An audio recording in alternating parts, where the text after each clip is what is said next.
So 4 A levels or 3 A levels? Yeah, this is a question we get asked a lot. And really the short answer is that usually we're only looking for really convincing performance in 3 A levels.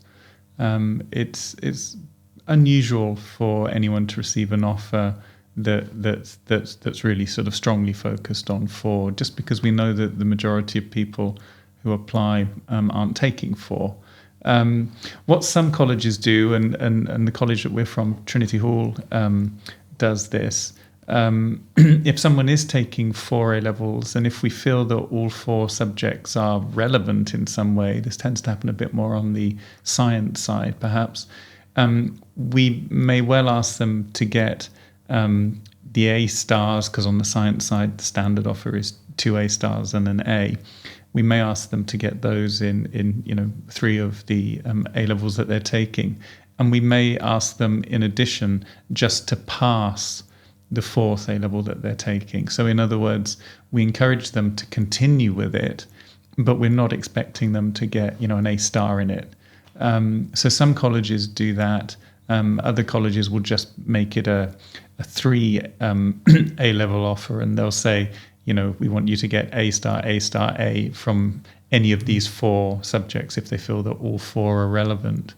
I should say that on the science side, often when people are taking 4 A levels, it's often because they're taking maths and further maths. So they might be taking, physics and chemistry and maths and further maths, and they might be applying for, say, natural sciences or something like that. So I'm not saying that maths and further maths are the same thing. Obviously, they're not. They are different courses, but one, as the name suggests, is a kind of an extension of the other.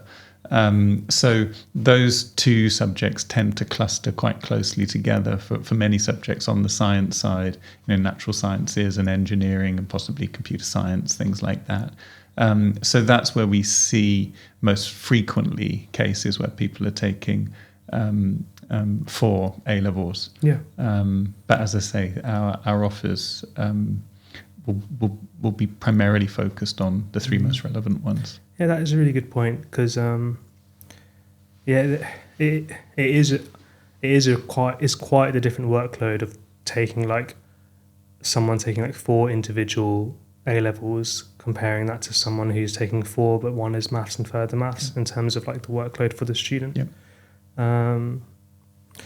But that also depends on how, I guess, easy you find further maths, because the bar is just that much higher that it might bring on a lot of work. For some, it brings on a lot more work than a normal A level does, and for some, the combination of the 2 isn't that much work at all.